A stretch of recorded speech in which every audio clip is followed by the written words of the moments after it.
Okey, hai. Assalamualaikum warahmatullahi wabarakatuh. Alhamdulillah. Syukur pada Allah kita dipertemukan lagi pada petang ni untuk live di Mantap Syekh channel ruangan Facebook kita, dan jangan lupa untuk follow Kardok dan Akademi Al-Islah dan juga rasminya di Mantap Syekh channel. Dan terima kasih diucapkan kepada semua penonton yang bersama dengan kita untuk meneruskan live kita setiap hari pada petang, memang santai-santai bersama dengan saya, Da'i Azrin. Baik, okey. Kalau semalam kita cerita tentang satu sifat ataupun tabiat yang ada pada iblis laknatullah, dan pada hari ini kita nak kupas pula berkenaan dengan satu sifat insan yang sangat hebat, yang mana namanya cukup popular, yang dikenali ramai, nasihat-nasihatnya sangat-sangat mantap dan berguna, sehingga kan namanya diangkat di dalam Al-Quran menjadi salah satu di antara 114 surah yang ada di dalam Al-Quran. Siapakah dia? Yakni Luqmanul Hakim. Hari ini kita nak bincang tentang kehebatan Luqmanul Hakim. Baik. Ada yang sebut Luqmanul Hakim, ada yang sebut Luqman Hakim, ada yang sebut Luqman Al-Hakim. Ikutlah mana-mana. Jadi namanya itu semuanya betul, Luqmanul Hakim. Baik. Kita nak pergi satu persatu. Yang pertama saya nak ceritakan kepada penonton berkenaan dengan satu kisah yang berlaku kepada Luqmanul Hakim dan anaknya. Yang kedua kita nak cerita berkenaan dengan siapa sebenarnya Luqmanul Hakim ni. Dan yang ketiga kita nak cerita, kita nak lihat 6 pesan dari Luqmanul Hakim. Baik, okey. 3 tu bakal kita bawa pada petang ni. Jadi sebelum tu, ayuh sama-sama kita follow, like dan ajak kawan-kawan anda datang share di ruangan Facebook anda. Mudah-mudahan semuanya beroleh manfaat. Baik, okey. Macam ni. Senang kata, mudah senang faham macam ni. Pendek cerita, suatu ketika dahulu ada satu hari ni, Luqmanul Hakim dengan anaknya, dia pergi ke satu kawasan yang jauh, kena melalui beberapa kampung baru sampai ke tempat itu. Baik. Bila mana dia menaiki, dia bawa tunggangan, dia dengan anak dia berdua, anak dia berdua melalui kampung, dan disebutkan dalam cerita itu ada 4 kampung yang dia lalu. Ya, kampung pertama, kampung kedua, kampung ketiga, kampung keempat. Baik. Macam ni pendek cerita nah. Dia orang berjalan tu jauh, lalu ayah dia kata, Luqmanul Hakim kata dekat anak dia, kamu duduk di atas lah, ayah tarik kita punya tunggangan, kita jalan. Jadi bila mana sampai di satu kampung, orang ni kata, apa punya anak? Dia biar ayah dia tarik tunggangan, dia duduk di atas. Apa punya anak? Ni kampung pertama. Bila orang dah kata macam itu, anak dia kata, tak apalah, ayah duduk di atas, saya tarik di bawah. Lalu ke kampung kedua. Lalu di kampung kedua, orang kata lagi, apa punya ayah? Dia biar anak dia tarik tunggangan, dia duduk di atas. Tak ada belas kasihan punya ayah. Lalu ayah dia turun, dua-dua turun, tarik tunggangan. Sampai di satu kampung, kampung ni kata, apa punya dua beranak? Ada tunggangan tak nak naik? Naiklah, pergi tarik saja. Buat apa naiklah tunggangan tersebut? Lalu dua-dua naik. Bila dua-dua naik sampai di satu kampung, orang ni kata pula, apalah dua beranak ni, tak kesian ke tunggangan langsung dua-dua pergi naik, tak tahu ke berat ke apa ke, ada dua-dua pergi naik. Jadi bila mana dah jadi macam itu, sampai di tempat yang nak dituju, Luqmanul Hakim bagi tahu kepada anak dia, wahai anakku, ya bunayya, kalau kamu nak tahu, inilah manusia. Apa yang kita buat, semua tak kena di pandangan mata mereka. Apa yang kita kerjakan, semua tak kena apa yang mereka tengok. Kalau nak puaskan hati semua orang manusia memang tak boleh. Cukuplah buat benda yang baik, asalkan kamu puas hati dan Allah tak murka kepada kita. Cukup takat tu. Oh. Jadi bila mana ditengok pada kisah Luqmanul Hakim tadi, ni sebagai pembukaan kita pada petang ni lah. Betul lah kalau kita tengok dengan situasi dunia pada hari ni, situasi masyarakat pada hari ni, apa kita buat semua tak kena. Buat jahat orang kata, buat baik pun orang kata. Kalau buat jahat orang kata tu okey lah lagi. Tapi buat baik pun orang kata, apa lagi nak kata lah kan. Apa lagi nak dikata. Apa lagi nak kata.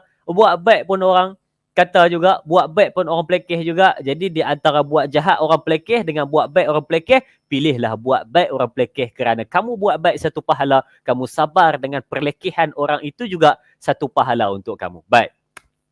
Kita tengok Luqmanul Hakim ni siapa? Baik.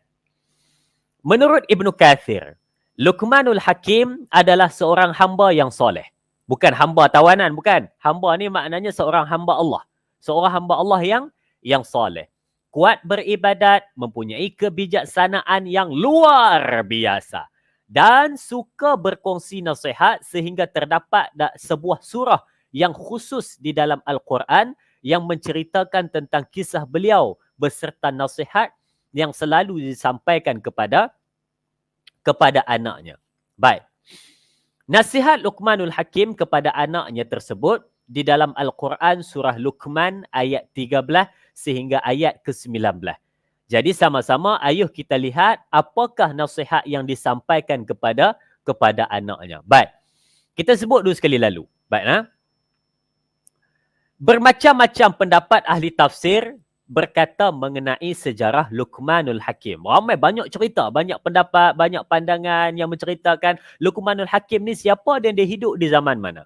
Ada yang mengatakan dia ni seorang nabi. Ada yang mengatakan dia nabi pada masa antara zaman Nabi Isa dengan zaman Nabi Muhammad SAW. Ada yang mengatakan dia nabi, tapi itu pendapat terpencil saja. Pendapat yang kuat mengatakan Luqmanul Hakim ini adalah seorang orang yang soleh, lebih kurang seperti mana Syekh Abdul Qadir Al-Jailani ataupun juga Ibrahim Ibn Adham. Ini dia orang soleh, orang soleh. Baik. Ada yang menyebutkan dia ni nabi di antara zaman Nabi Isa ke zaman Nabi Muhammad SAW, adanya seorang insan bernama Luqmanul Hakim. Baik. Yang seterusnya dikatakan pula ada yang mengatakan qadi pada masa Bani Israel dan lain-lain pendapat. Qadi ni kira orang hebat juga lah, macam Qadi Iyad ada menyebutkan. Baik.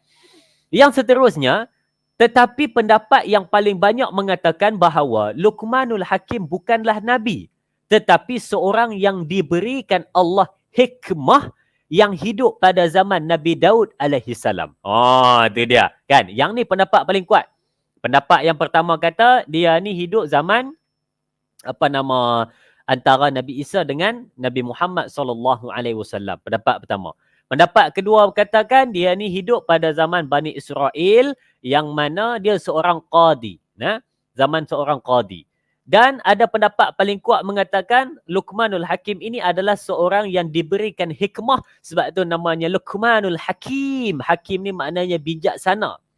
Luqmanul Hakim adalah seorang yang soleh, diberikan hikmah oleh Allah Subhanahu Wa Taala, hidup di zaman Nabi Daud alaihi salam. Baik.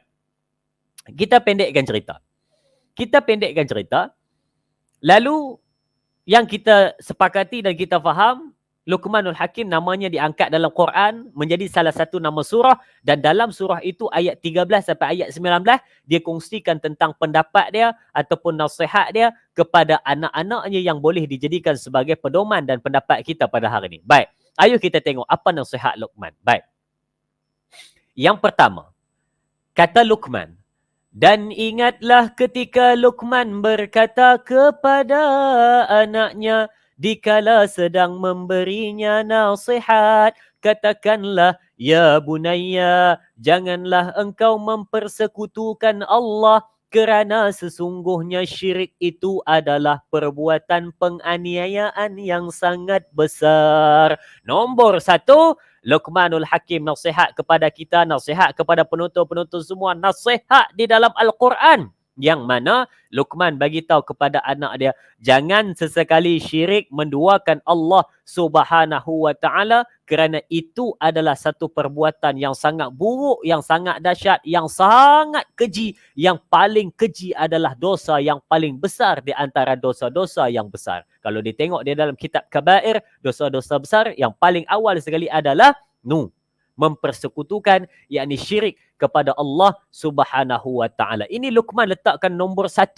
Luqman nasihat kepada anak dia, ya bunayya la tusyrik billah. Jangan kamu sesekali syirik kepada Allah Subhanahu wa taala. Kuatkan pegangan kamu, kuatkan keimanan kamu, kuatkan lahir batin kamu supaya kamu ini ingat Allah yang Maha Esa, Allah yang Maha Satu. Jangan menduakan Allah Subhanahu wa taala. Mantap Luqman. Baik. Yang kedua, nasihat Luqmanul Hakim. Dan kami mewajibkan manusia taat kepada ibu bapa. Ibunya yang telah mengandungkannya dalam menderita, lemah bertambah lemah, yakni wahnan ala wahnin, wa fisaluhu fi amain, dan berhenti menyusukannya dalam masa 2 tahun. Kami perintahkan, hendaklah engkau bersyukur kepadaku dan kepada kedua ibu bapamu, kepadakulah tempat kembali.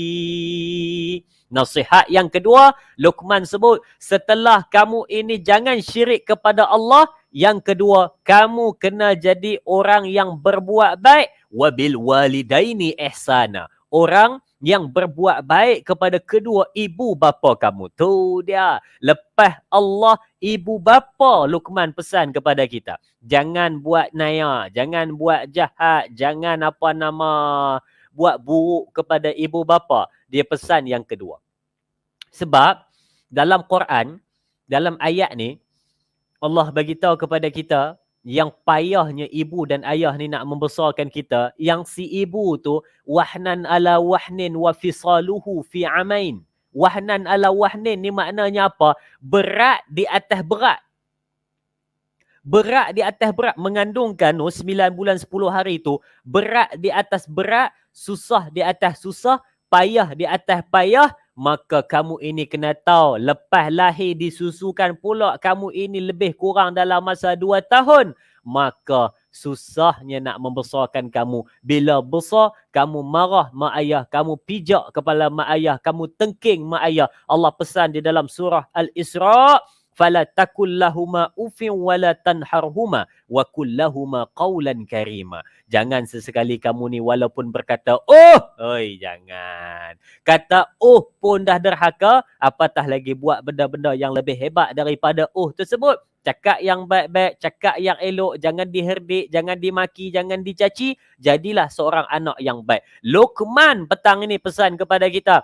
Luqmanul Hakim kata, setelah jangan syirik kepada Allah Subhanahu wa taala, jangan kamu ini menjadi anak yang derhaka kepada kedua ibu bapa kamu. Ingat benda itu, sekarang pergi minta ampun kepada mak dan ayah kalau ada buat silap. Baik.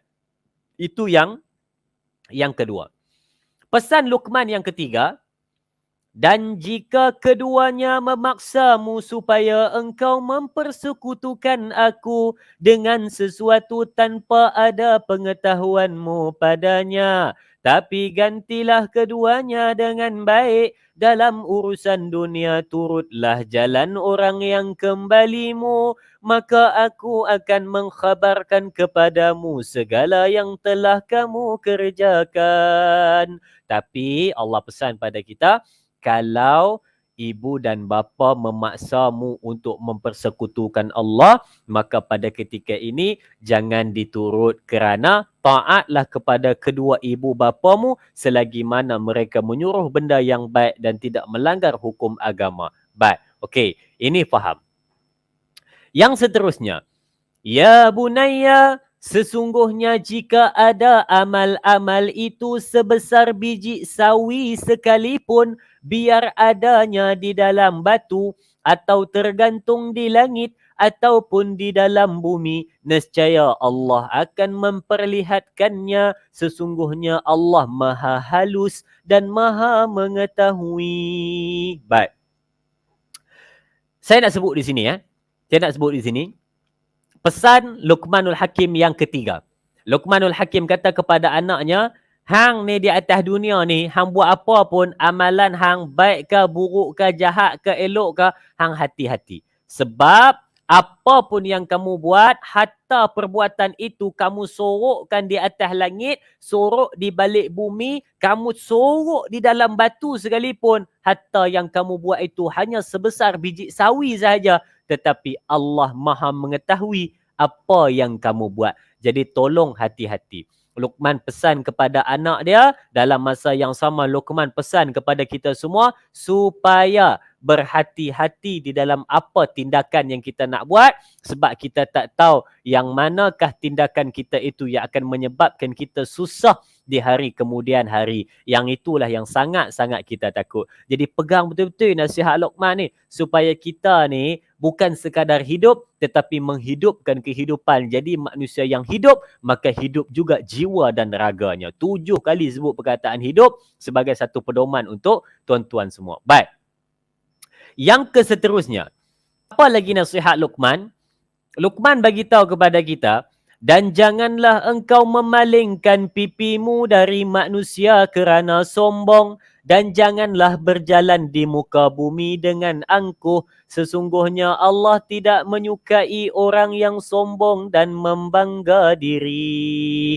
Baik, ini pesanan yang keempat oleh Luqmanul Hakim. Luqman kata, wahai anakku, hang jangan sesekali sombong di atas dunia. Jangan sombong, jangan bangga diri, jangan memalingkan muka. Hang kena tahu yang Allah tak suka orang sombong dan orang yang membangga diri. Ingat, sombong ini bukanlah sifat yang wajib boleh ada pada manusia. Tak boleh ada pada manusia sifat sombong. Hang nak sombong apa?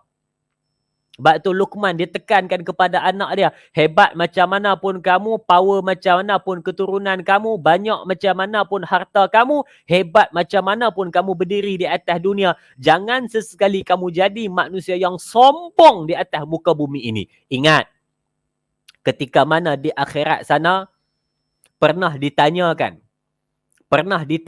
kepada, pernah ditanyakan pula, api neraka dia akan menanti. Api neraka, dia akan menanti 3 manusia yang paling wanted. Api neraka, dia akan menanti 3 manusia yang paling wanted, dikehendaki. Ada yang tanya. Dia kata, siapa? Siapakah 3 manusia yang paling dikehendaki oleh api neraka? Tuan-tuan dengar baik-baik ni. 3 manusia yang paling dikehendaki oleh api neraka. Yang pertama, namanya adalah orang yang syirik. Orang yang syirik kepada Allah Subhanahu wa ta'ala. Yang ini no excuse, memang dikehendaki oleh neraka. Yang kedua, siapakah manusia yang dikehendaki oleh neraka? Namanya adalah pembuat berhala. Orang yang buat berhala, yang mereka berhala, menjual pula berhala tersebut untuk disembah. Yang ini nombor 2. Manusia yang paling dikehendaki oleh neraka. Dan yang ketiga, manusia yang dikehendaki oleh neraka, yang ketiga wanted adalah, namanya adalah manusia yang sombong. Manusia yang sombong, yang takabur, yang membangga diri, yang hidupnya ini mendongak langit, tak tahu yang kakinya memijak di bumi. Ini namanya manusia sombong. Jadi neraka cukup minat pada 3 jenis manusia ni. Salah satunya adalah apa yang disebutkan oleh Luqmanul Hakim sebentar tadi. Sebab tu Luqman pesan, wahai anakku, jangan sombong, kerana Allah tak suka pada orang yang sombong dan membangga diri. Bukankah kita pada hari ni macam itu? Bukankah kita macam itu? Kita sombong, membangga diri, sedangkan baca Quran, jumpa surah Luqman, kita selalu dengar nama Luqman, kita buka Google, buka Instagram, buka Facebook, banyak orang repost berkenaan dengan nasihat-nasihat Luqmanul Hakim. Lupakah Luqmanul Hakim bagi tahu kepada kita, jangan sombong weh, jangan syirik kepada Allah, jangan buat naya pada manusia, jangan buat benda yang tak elok di atas muka bumi. Kenapa tak diambil? Sedangkan Luqman tu dah nasihat sebaik-baik nasihat kepada kita, tetapi kita tak nak ambil. Inilah yang disebutkan 6 nasihat Luqmanul Hakim yang ada di dalam Quran, tetapi kita saja-saja tak nak ambil. Dan kalau kita nak tahu apakah lagi yang ada pada Luqmanul Hakim, nak tunjuk hebatnya Luqmanul Hakim, di awal tadi saya ada sebut kepada tuan-tuan yang ingat, Luqmanul Hakim ini adalah seorang hamba Allah yang soleh. Kalau kita fikir balik, kenapa dalam banyak-banyak manusia di atas muka bumi, manusia yang bukan Nabi tetapi diangkat namanya menjadi surah di dalam Al-Quran. Oi, ingat baik-baik. Dalam Al-Quran ada 114 surah. Okey? Dalam Al-Quran ada 114 surah. Maknanya, hanya 114 perkataan ataupun nama sahaja yang akan digunakan sespecial mungkin dimasukkan di dalam Al-Quran untuk dijadikan nama surah tersebut. Bermula daripada Al-Fatihah sehinggalah surah Qul A'udzu Birabbin Nas An-Nas. Ini hanya ada 114 saja. Ada yang namanya surah lembu Al-Baqarah, ada Ali Imran, ada hidangan Al-Maidah, ada Al-Insan, surah Insan, ada surah Muhammad, surah yang terpuji, ada surah At-Taubah, surah Taubat, ada surah Al-Lail, surah malam, ada apa lagi? Ada surah macam-macam nama, tiba-tiba ada satu surah Luqman. Tiba-tiba ada satu surah Luqman. Nak tunjuk hebatnya sahabat Nabi SAW, tapi tidak diangkat namanya jadi nama surah. Tetapi ada apa yang istimewa pada Luqman sampai diangkat namanya menjadi nama surah, surah Luqman. Jadi kita nak tengok sikitlah. Kita nak tengok sikit apakah yang ada pada Luqmanul Hakim sampai dia ni jadi sehebat manusia pada zaman dia dan Allah sayang kepada dia. Yang pertama, Luqmanul Hakim ni orang soleh. Luqmanul Hakim ni orang soleh. Orang soleh ni apa? Dia buat baik, dia wara', dia tak nak buat benda jahat, dia sayang pada Allah, dia sayang pada Rasulullah, dia sayang pada agama, dia sayang semua benda-benda berkait dengan Islam ni, dia sayang. Dia buat amal soleh, dia rajin bagi nasihat, dia selalu membantu orang, dia selalu menjaga keluarganya. Sebab dia ni orang soleh, maka Allah angkat derajatnya, Allah tinggikan kehidupannya, Allah bagi tiupkan hikmah kepada dia. Hikmah ni ditiupkan pemikiran yang baik, dibukakan hati menampakkan kebenaran dan di lisannya itu akan keluar kata-kata yang penuh hikmah. Inilah namanya manusia yang ditiupkan hikmah kepadanya, Luqmanul Hakim. Baik. Dan seterusnya, Luqmanul Hakim ni adalah ahli ibadat. Ahli ibadat, kuat beribadat. Jenis pantang lepak ada peluang ibadat, pantang ada peluang ibadat, sungguh-sungguh jaga ibadat. Jadi kalau kita pun nak jadi orang yang dijaga oleh Allah, disayangi oleh Allah, diangkat darjat oleh Allah Subhanahu Wa Taala, sibuk-sibuk kerja macam mana pun, sibuk mencari dunia sekalipun, ibadat jangan ditinggal. Sebab Luqman pesan kepada kita, bagi tahu kepada kita dalam teladan kehidupan dia, dia adalah seorang yang kuat beribadat. Bukan nak cerita dia bangga ke apa, bukan nak cerita dia bagus ke apa, tetapi dia ini ihfazillah yahfazka, dia jaga hubungan dengan Allah, Allah jaga dia. Nah, ni Luqmanul Hakim. Dan yang ketiga, dia ni mempunyai kebijaksanaan IQ yang sangat tinggi. Dia ni mempunyai kebijaksanaan yang sangat-sangat tinggi. Kira otak dia tu berlampu selalu tu. Dia mempunyai kebijaksanaan yang bukan level biasa-biasa, tetapi level yang luar biasa. Sebab tu disebutkan di sini, Luqmanul Hakim ni dia mempunyai kebijaksanaan yang luar biasa. Dan yang keempat, apa keistimewaan yang ada pada Luqmanul Hakim sampai dia ni jadi sangat hebat, namanya disebut sepanjang zaman, daripada dia hidup sampai hari ni namanya masih disebut. Apa hebat sangat ni? Apa hebat sangat? Sebab dia ni menyahut apa yang dibawa oleh agama, dia menyahut apa yang disuruh oleh Allah Subhanahu Wa Taala, berpesan kerana pesanan itu sangat berguna untuk kamu. Dia selalu nasihat pada orang. Sebab apa? Dia nasihat orang kerana dua. Yang pertama, sebab dia tak suka tengok kemungkaran. Yang kedua, dia tak suka tengok orang jadi jahat. Sebab dia fikir, kalau orang itu jadi jahat kerana aku, orang memang jahat di depan mata saya, tetapi kenapa saya tak tegur? Nanti Allah tanya pada saya, kalau kamu nak tahu orang itu jahat di depan mata kamu bukan kerana dia jahat, tetapi dia jahat kerana kamu baik, tetapi kamu tak tegur dia. Kamu itu baik, tetapi kenapa kamu tak tegur dia? Allah akan tanya kepada kita. Kamu baik, kenapa kamu tak tegur dia? Sedangkan kamu tahu benda tu tak elok. Sedangkan kamu tahu benda tu tak bagus. Sedangkan kamu tahu benda itu dosa. Tetapi kenapa kamu hanya melihat benda itu, kamu tak kata apa-apa, kamu cuba sebut perkataan, ui jahatnya dia. Tetapi kenapa kamu tidak menegur? Luqmanul Hakim ajarkan kepada kita, sebelum kamu melihat kemungkaran datang di depan mata kamu, nasihatilah orang yang ada di depan kamu. Sebab itu, istilah dia mudah saja. Sebelum benda-benda buruk berlaku, nasihat banyak-banyak. Bila mana dah jadi, maka cegah dan tegur perbuatan itu. Ini nasihat Luqman. Luqman bagi tahu kepada kita.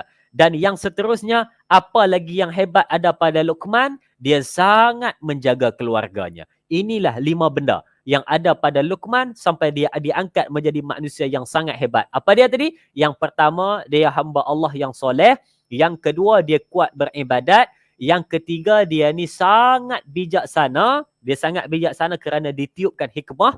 Yang keempat, dia ni rajin menasihati sesiapa saja. Yang kelima, dia sangat menjaga keluarganya. Boleh jadi inilah yang ada pada Luqman menyebabkan dia diangkat namanya oleh Allah Subhanahu Wa Taala menjadi nama surah di dalam Al-Quran dan diangkat kehidupannya. Namanya itu disebut daripada zaman dia sehinggalah zaman kini tak lekang-lekang disebut namanya Luqmanul Hakim yang sangat hebat. Jadi tuan-tuan, mudah-mudahan kita dapat sesuatu pada petang ini atas perkongsian satu insan yang sangat hebat, namanya adalah Luqmanul Hakim. Sebarkan kepada sahabat-sahabat kita, nanti habis saja program ini pergi buka Quran, tengok ayat dalam surah Luqman, ayat yang ke-13 sehingga ayat yang ke-19, itulah 6 pesanan Luqmanul Hakim yang saya bacakan sebentar tadi. Kalau nak cerita lagi tentang Luqmanul Hakim, panjang lebar, tetapi masa mencemburui, insya-Allah kita akan sambung pada perbincangan yang lain masa. Terima kasih diucapkan kepada semua penonton.